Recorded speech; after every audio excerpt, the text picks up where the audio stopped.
Garden Basics with Farmer Fred is brought to you by Smart Pots, the original lightweight, long-lasting fabric plant container. It's made in the USA. Visit smartpots.com/Fred for more information and a special discount. That's smartpots.com/Fred. Welcome to the Garden Basics with Farmer Fred podcast. If you're just a beginning gardener or you want good gardening information, well, you've come to the right spot. You're probably aware of dragonflies, and if you're a gardener, you definitely want this colorful, fast-flying, beneficial insect in your yard. Each day, a dragonfly can eat 20% of its own weight in mosquitoes. Now, you can't buy dragonflies at a garden center, so how do you attract dragonflies to your garden? We talked today with master gardener and dragonfly aficionado Pat Murphy about Dragonfly Basics.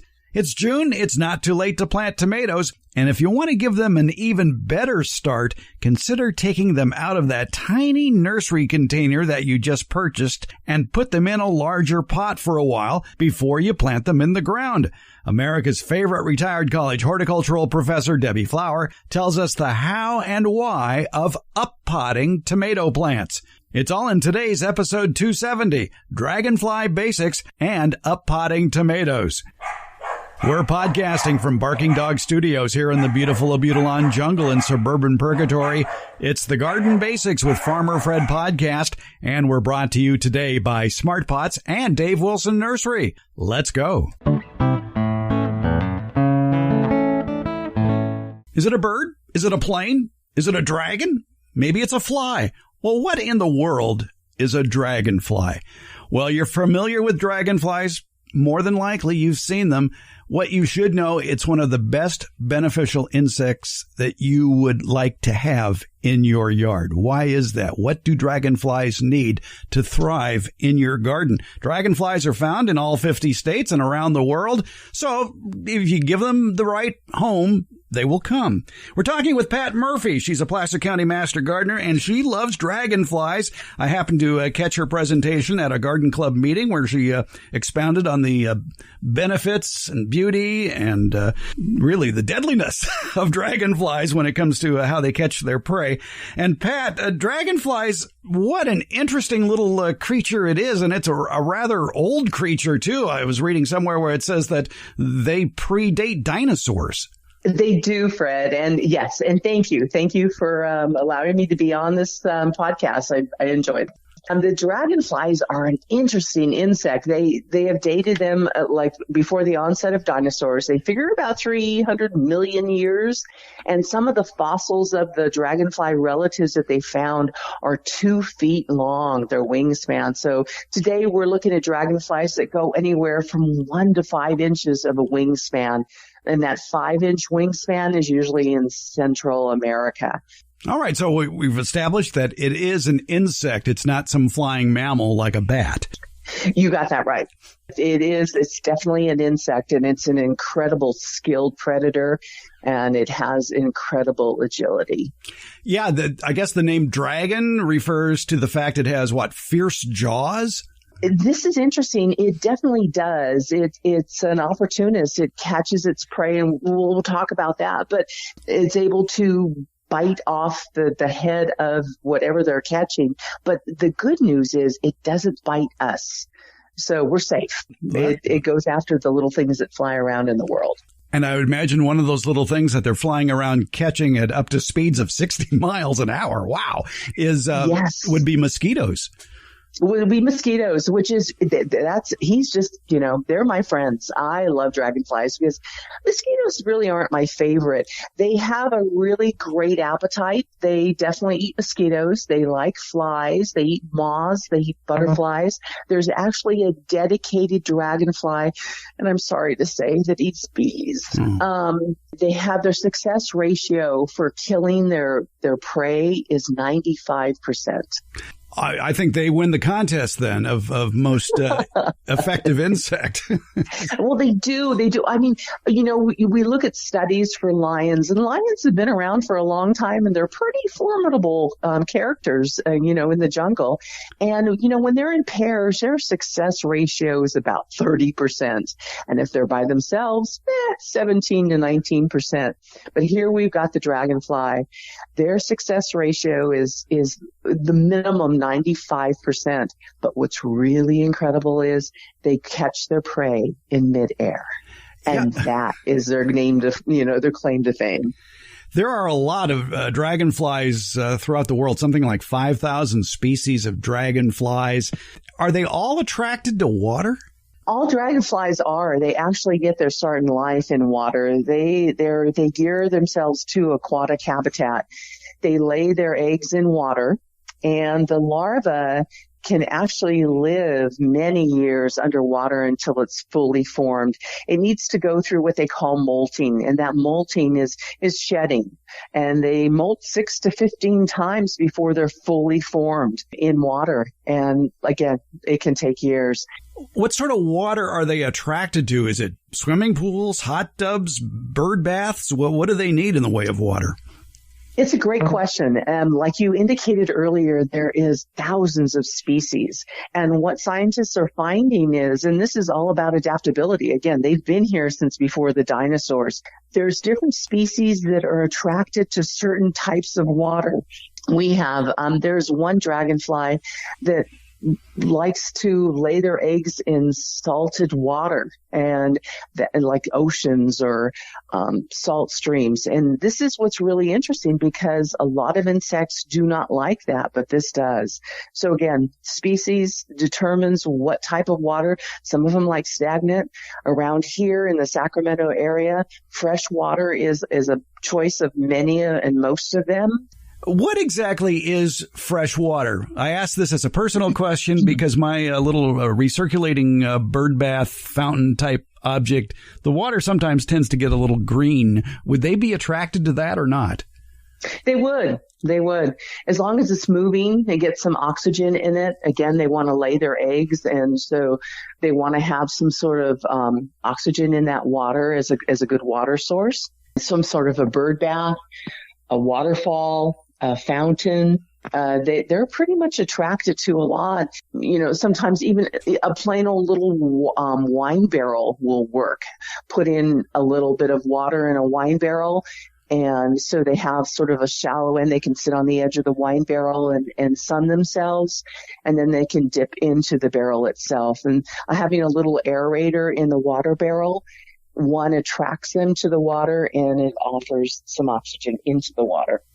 Well, there's a lot of creatures in the yard that are attracted to water, and that includes the nemesis of dragonflies, mosquitoes, and mosquito larvae are laid in water. How can those two peacefully coexist in the same pond?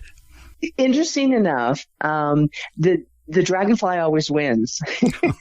The dragonfly as a larva will definitely eat the mosquito larva that's in the water.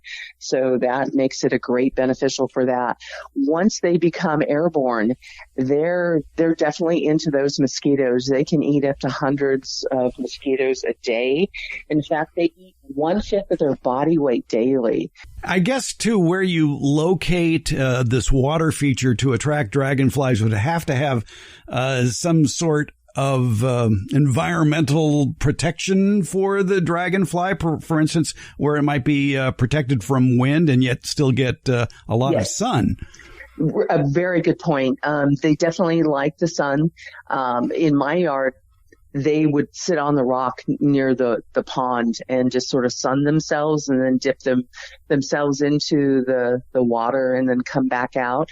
So definitely a sunny area, nothing that's shaded. And also, like you said, they need to be protected from the wind.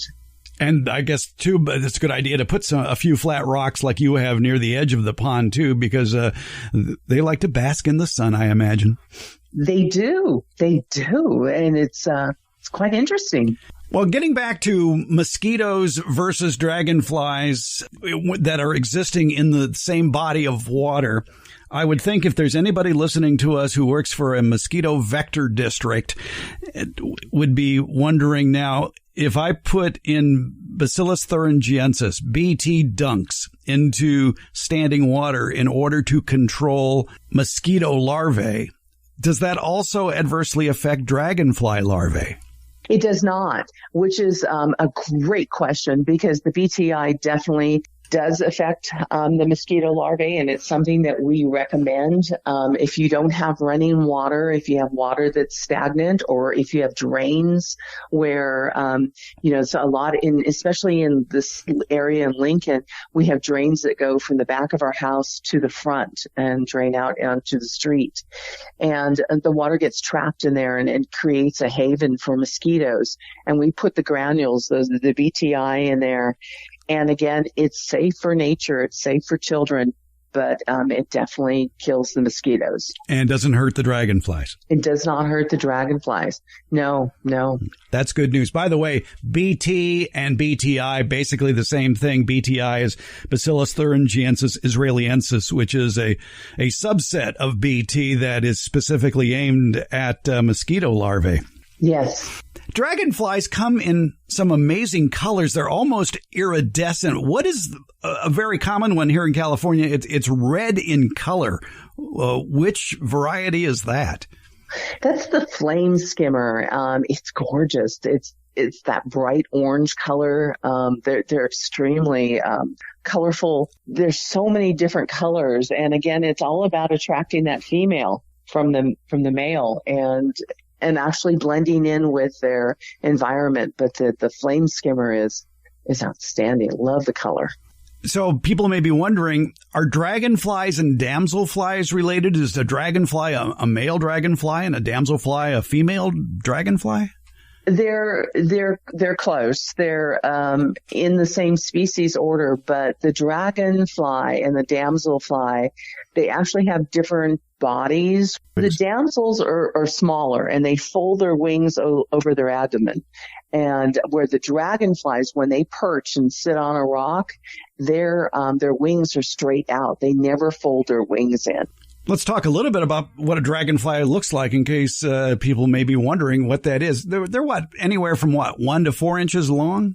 They are, and they have a head on them. It looks like they're all eyes, and they are. They have 360-degree vision with their head of eyes. They have a bunch of facets that allow them to see a lot easier. They have 3 pairs of legs. They have 4 sets of wings, and the wings that they have on their bodies all can operate independently. They're extremely agile. They're able to go forwards and backwards, right to left, up and down. They're able to be in stasis in midair. They're extremely good flyers. And they perch in the oddest of places too. I usually see them on the end of a post or a tomato cage or a T-post on a fence, something like that. It's like I don't know, are they resting or are they scoping out a prey? They're both. They're extremely prey bound. And they do need to rest because they have exceptional speeds of flight. They do, I think, with those 3 feet, those 3 pairs of feet gives them a good perch. So they're maybe on something that's really, really thin, but they're very anchored, and they're looking around. They're opportunists. They will go for anything that flies.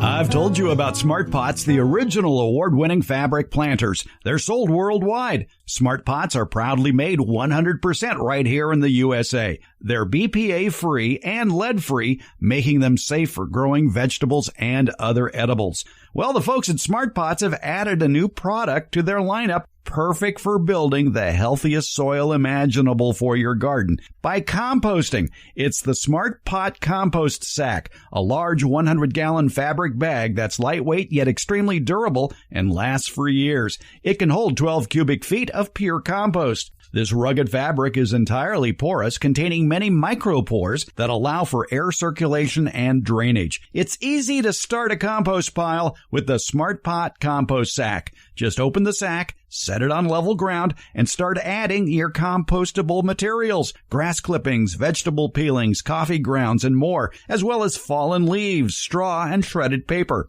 Next, place the optional cover over the sack. That's all there is to it. Smart Pots are available at independent garden centers and select Ace and True Value hardware stores nationwide. You can find the location nearest you at their website, and you can buy it online from Smart Pots. Just visit smartpots.com/Fred. And don't forget that /Fred part, because on that page are details about how, for a limited time, you can get 10% off your Smart Pot order by using the coupon code FRED, F-R-E-D. Do it at checkout from the Smart Pot store. Visit smartpots.com/Fred for more information about the complete line of Smart Pots' lightweight, colorful, award-winning fabric containers and their new compost sack. And don't forget that special Farmer Fred 10% discount. It's Smart Pots, the original award-winning fabric planter. Go to smartpots.com/Fred.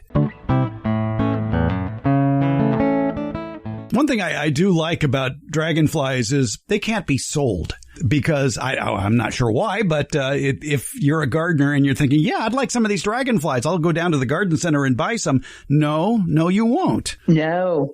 Nature offers them to us. They know where to go to lay their young. And, no, we don't buy dragonflies just because that larva process takes so long.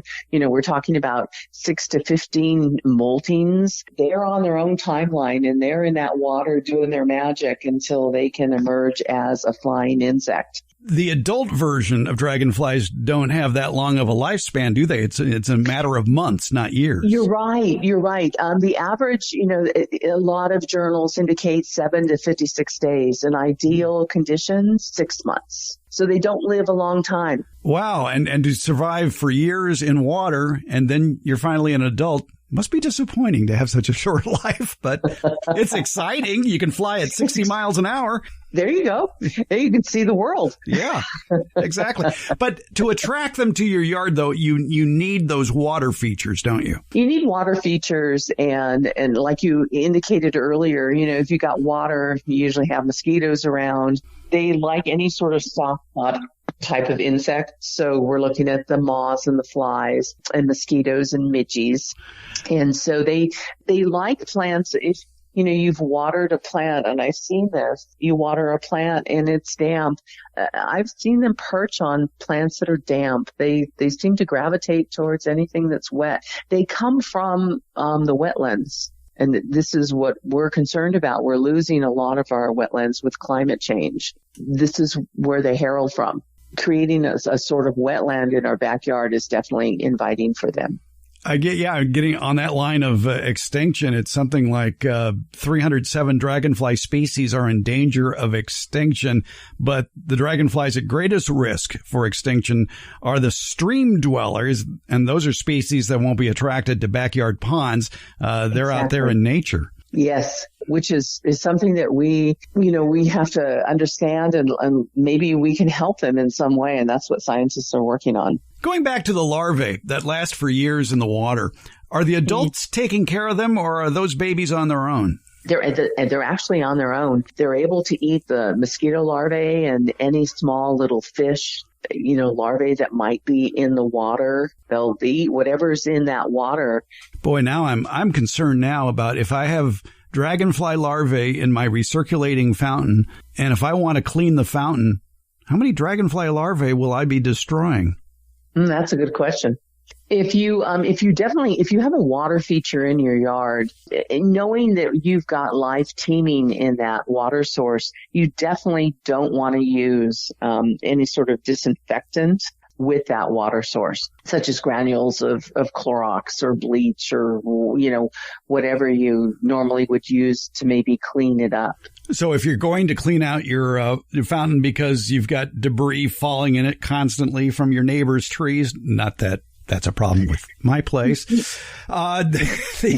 Here in suburban purgatory, the way to go about it would be a thorough cleaning by hand, probably unfortunately emptying out the water, scrubbing the inside, And while you're there, maybe work on the recirculating motor, clean that up, making sure all the tubes are connected correctly, maybe clean out that tube too, and then refill it with fresh water, and you'll get more dragonfly activity that way. You will. And, possibly even just trying to keep a handle on, like you talked about with if you've got like a lot of leaf debris, and using a skimmer and skimming, getting those leaves out of there so they don't literally, ferment in the water.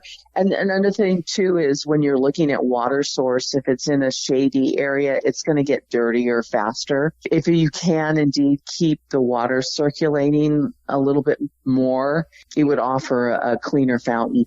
All right. But still, I mean, if you've never cleaned your fountain, it's probably a good idea. Just for the sake, if you have a recirculating motor, just for the sake of the motor, it would be exactly the motor in the pump. Yes. Yes, you're so right about that.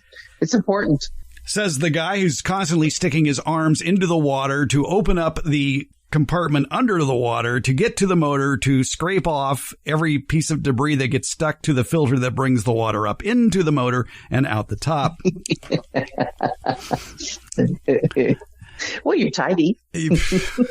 One thing I've learned in my research of dragonflies is their popularity and the organizations and speeches and clubs that dragonflies have. And I understand there's a sanctuary for dragonflies. There is. The first sanctuary that we've had in the United States was in Albuquerque, New Mexico. I hear it's stunning. We're a little slower on the bandwagon. There's foreign countries have had dragonfly sanctuaries, and now we have our own in Albuquerque. And there is climate change going on, and dragonflies may be changing because of climate change. How are dragonflies adapting to the weird swings in the climate around the world?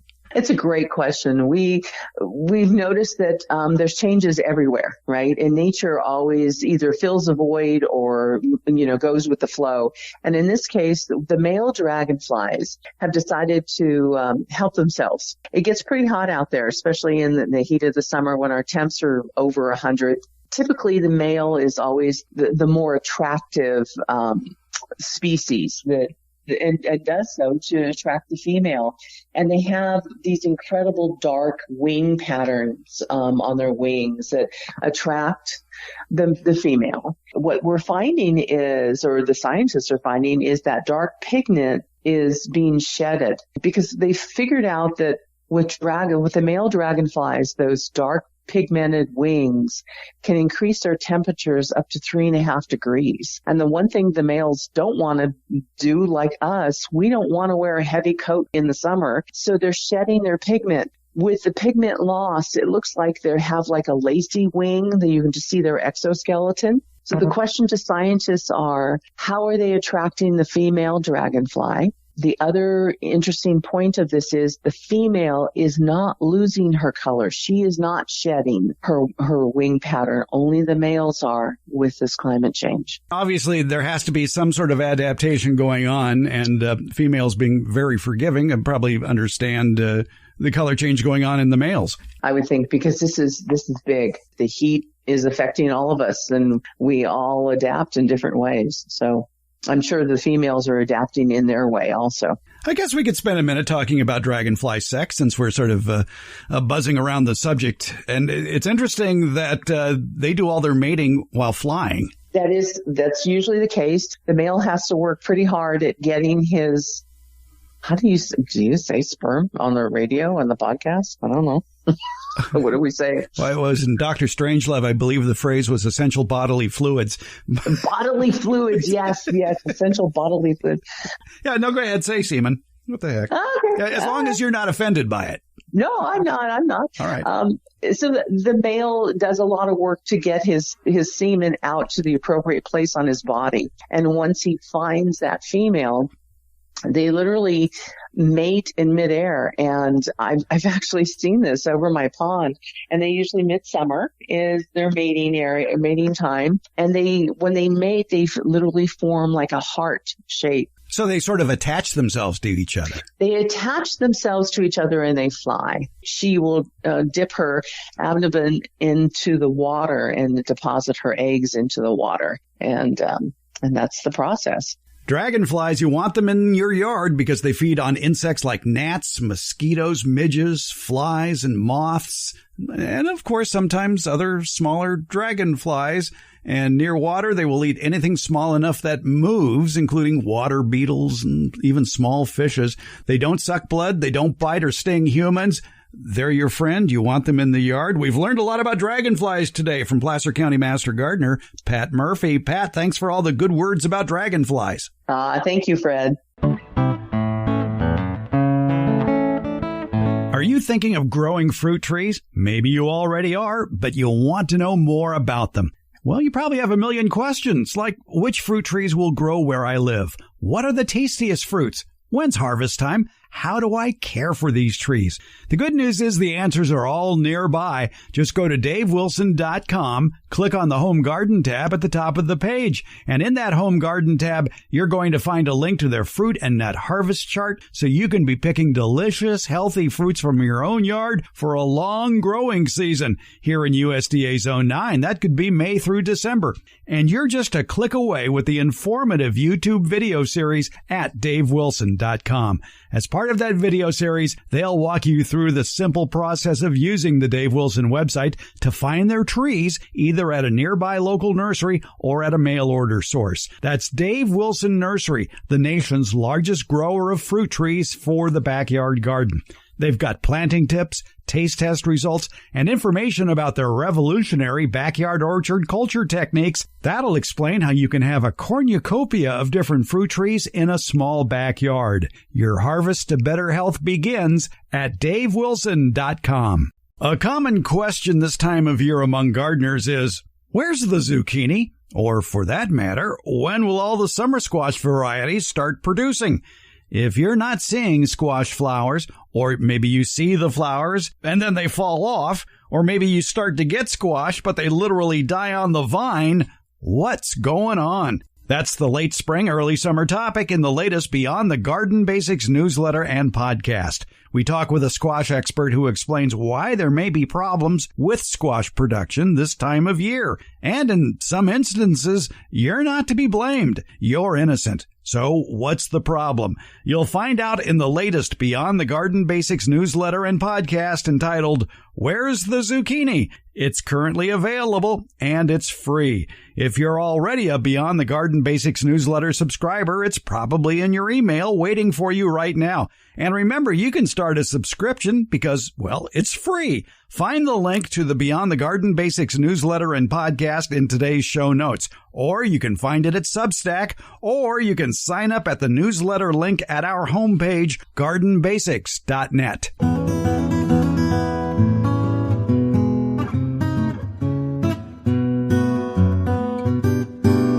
In today's garden email bag on the Garden Basics podcast, we get a missive from Tanya in the Tahoe Park section of Sacramento. Debbie Flower is here to help us answer these questions.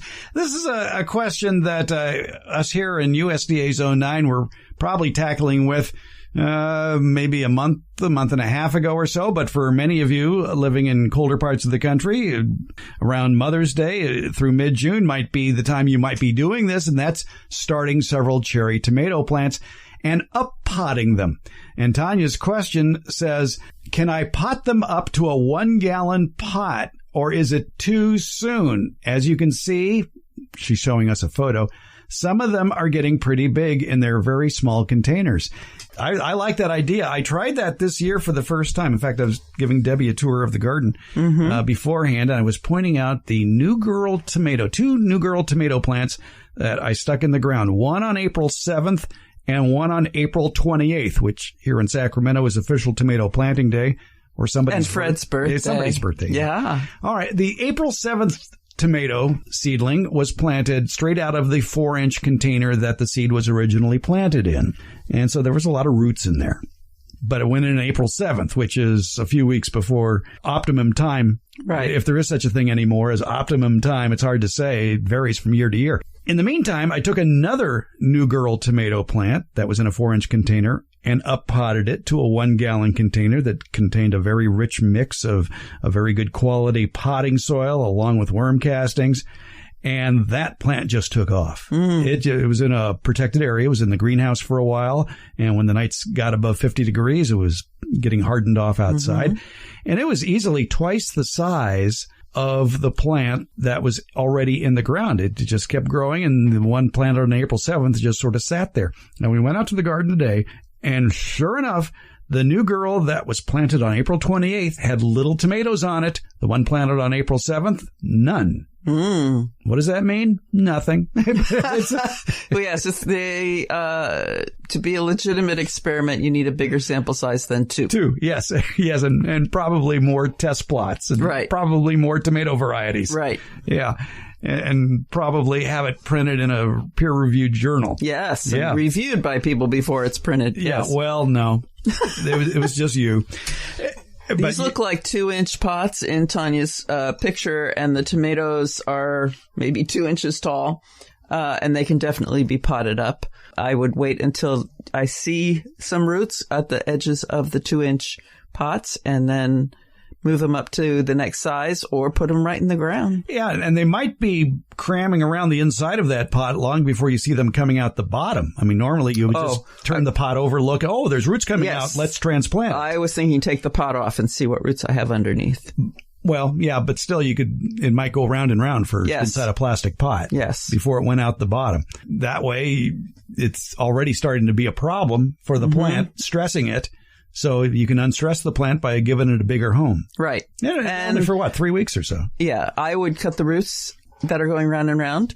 It is an herbaceous annual for us. They are perennial plants where they are native, but they're annuals for us. So it's not as critical for that plant, but that's what I would do. She asks if when she pots them up, should she put newspaper in the containers? And the answer is not necessary. If it makes her feel better, I guess a single layer of newspaper would be okay, as it would break down very quickly. The reason people want to do that is to keep the media from falling out of the holes. But I always wet my media first before I put it in the container, and it sticks together pretty well. Yes, a little bit comes out the holes, but I'm typically working outdoors on my potting bench, and so that's not a big deal. Yeah, you can just scrape off it into your hand and put it back into the mix. Exactly. Yeah. Exactly. If you're working indoors, you can have a large container. I find kitty litter boxes to work very well because they have a side to them and enough space to work in to do the potting. You can buy specialized ones for potting. So you don't make a mess all over the house, or just a thick layer of newspaper. It may seem silly that I'm mentioning this, but I will because I've seen it in too many odd situations. Make sure whatever pot you put it in has drain holes. Right. Yeah. Absolutely. I'm always amazed when I see plants in containers that have no drain holes. Have no drainage. It's going to evaporate through the sides of the pot or something. Right. But yeah, make sure you have the drain holes, and don't put anything else in the bottom of the container either. Correct. Besides newspaper. That wet soil, like you say, sticks together. It does. And will be fine. Yes. All right. When she's ready to plant them out, and the reason I try not to grow my tomatoes so big that they're in number ones is I don't want to dig that big a hole. But when she's ready to plant them out, they need to be hardened off if they're coming from indoors. And this looks like it's inside her house. Her photograph looks like it's inside her house. To harden them off is to prepare the plant for conditions that are outdoors. Increased sun levels, light levels, increased wind, increased fluctuation in day-night temperatures. That is a gradual process. We've probably discussed before, but I'll do it again. It's a gradual process. It takes about a week to 10 days. And you put the plant out during the day in full shade for a day or two. And if there's no damage to the plant, you can go to the next step. But in the first 2 days, you bring it indoors at night. Then you take it outside into part shade. So maybe it gets an hour or two of sun and bring it in at night. For a couple of days. If there's no damage visible on the plant, then you increase the amount of sun, and you do this over and over again. And then finally you just leave it outside overnight in the container. And if there's no damage or relatively none, you put it in the ground. Rarely will you find a gardener take a vacation during planting season. Yes. Just for this very process. Yes. This is a daily task. And also keeping out of direct wind as well. Yes. You want to start it the first 2 days when you're going to be home, because the first thing that happens is they run out of water really fast. The increased wind and whatever, that maybe it's more humid in the house. I don't know. And this may be a California thing because we're such a dry climate, but they get dry out quite quickly, and need watering in the afternoon. And basically, when nights are steadily above 50 degrees, that's when you can think about planting them in the ground. Yes. And if you want to use a frost cloth, a frost cloth or a row cover makes sense for a number of reasons, not the least of which wacky storms that develop around planting time and hail storms can protect it from getting sheared off leaves. Right. Yes. And besides, or flying whiteflies. Right. Yeah. There's a lot of good points to having row covers over your young plants. You just have to make it easy for yourself to be able to throw that cover off in order to water the plants and check on their health. Mm-hmm. Yeah. So how you attach, I used clothespins. They still make them. Yeah, I know. On the rounded cattle panel. Oh, okay. I put the row cover over the top and held it down in two directions and held it down with clothespins. And Gail Potha, our master gardener and vegetable head, offered this tip too when they recently had a predicted hailstorm in the town where she lives. Is she ran around, and apparently she keeps large plastic trash bags handy for this very purpose, is to go out there and cover her pepper plants that have already been caged. And just throw that plastic bag over that cage, and that protects it from the hail, and then removing it before the next day. Yeah, you wouldn't want to leave it on. No. But for a short-term solution to pending things falling from the sky. Yes. Yeah. Yes. It makes a lot of sense. You could even use cardboard or again, your favorite, garbage can lids. Garbage can lids, right. And if they're not caged, a cardboard box. Yeah, there you go. See, these Amazon boxes can come in very handy. So keep just have to have a storage place for them. Yeah, well, they fit well into each other. And they should be at least the height of the plant, if not greater. Right. You don't want to crush your plant. Right. Yeah. All right. So, Tanya, you're doing all the right things. I think you're worrying too much, but I think your little guys will be successful. Thanks, Good Debbie. Luck. Yeah. Get your day off to a healthy start by adding fresh-picked, high-fiber berries such as blackberries, raspberries, blueberries, and boysenberries to your breakfast. In many parts of the country, that harvest has already begun or will begin shortly. Back in episode 182, we talked with master gardener and accomplished home berry grower Pam Bone, who had lots of good tips for growing these tasty, healthy treats. It's all about berries, and that episode became one of the most listened to of all the Garden Basics podcasts. And it's this week's flashback episode. Again, it's number 182, How to Grow Raspberries, Boysenberries, and Blackberries. It's from April of last year. You can look up this informative episode, number 182, in the Garden Basics with Farmer Fred podcast player of your choice. Or click on the link in today's show notes for this flashback episode of the week, and you can find it at our homepage, gardenbasics.net.